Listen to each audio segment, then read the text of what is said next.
Hi, Ian here. We're back from our trip to England. We came home Wednesday night. Today is now Friday night. We've kind of slept for 2 days, but now we're back at it, and now's the time to kind of have a look at all the goodies we bought. As I soon discovered, our English friends have a great love of cookies or biscuits, and an equally great love of presenting them in various ways. One of the ways is this tin here we picked up at a garden center, locomotive on top and some terrific shortbread cookies inside. And as we go out, a little quick in the panning there, but we've got some Walker's shortbread cookies, and they're in the form of a little diesel.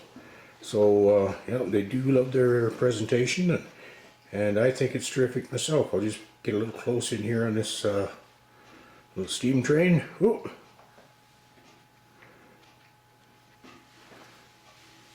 There we are. Great picture. I think a few of my friends out there will recognize this cookie tin.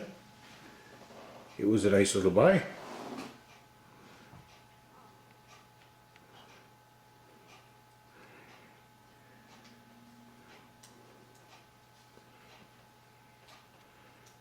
And from here we'll start adding a few more goodies.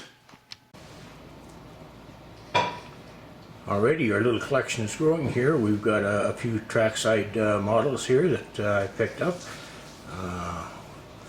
One, an old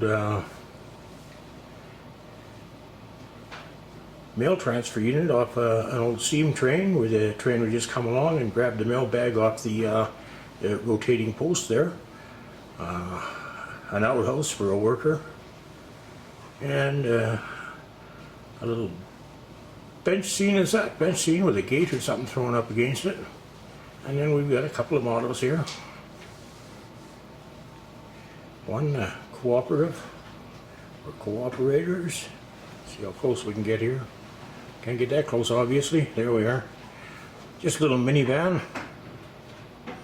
And on the other side here, British Mail, or British Rail. British Rail truck, not the mail, the rail. And what'd that cost? £4.25, which in Canadian money would be roughly $6.50. So prices on small cars and trucks and that are pretty comparable to what we'd pay up here. These are Oxford die-cast models, so they are, a fairly good model. Alrighty, and then couple of rail cars. I'll get a few of these out of the boxes later so we can get a nice close-up look at them. And panning over.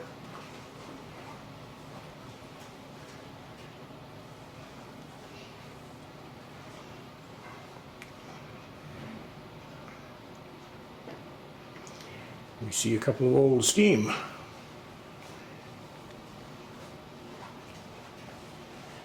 There's a 462 and another 462 behind it. Alrighty, we'll add a little more here. Carry on. Alright, as you can see, our little collection is growing now. We've added a couple of diesel electrics in here. Class 55 Deltic, and another, it looks like a Class 55.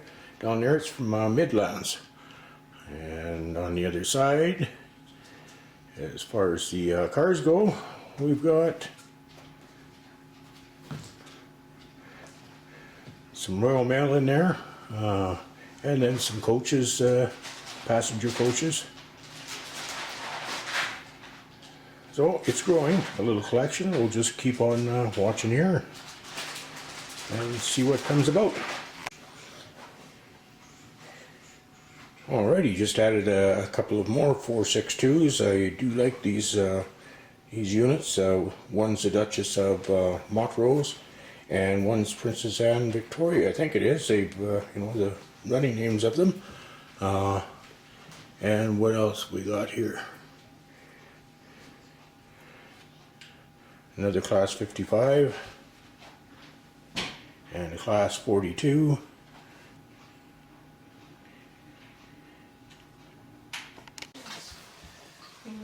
All right, we're back again to continue with the opening of, or unpacking, I guess would be the word for it, of all the goodies we bought on our trip to England.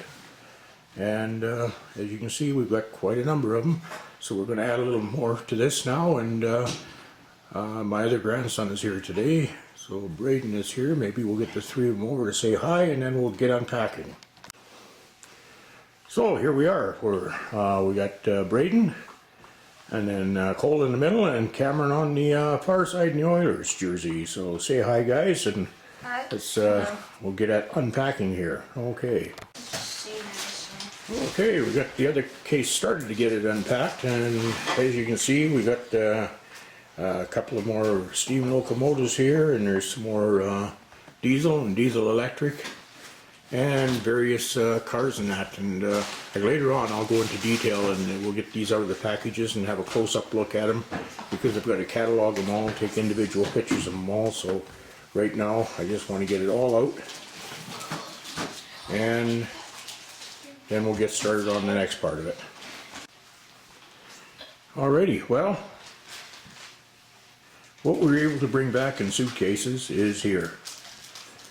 And I think I mentioned before, we were allowed 188 pounds on checked-in baggage and 30 pounds or 32 pounds each, I forget, on our carry-on, plus cameras and computers. So we maxed it right out. And you didn't see too many cars or trucks and that, and the reason for that is they're all coming over by courier, because I just didn't have the room for it.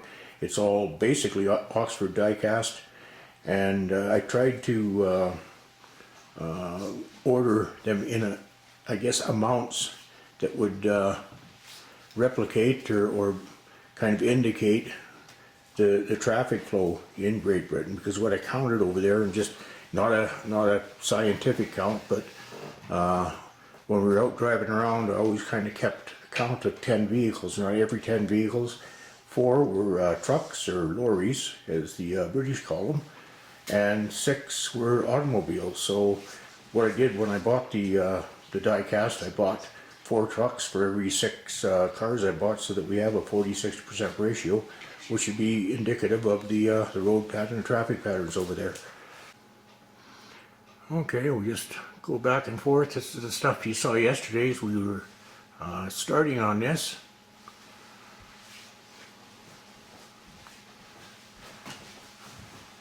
I think it's going to look fantastic when we get the British leg of our railroad done.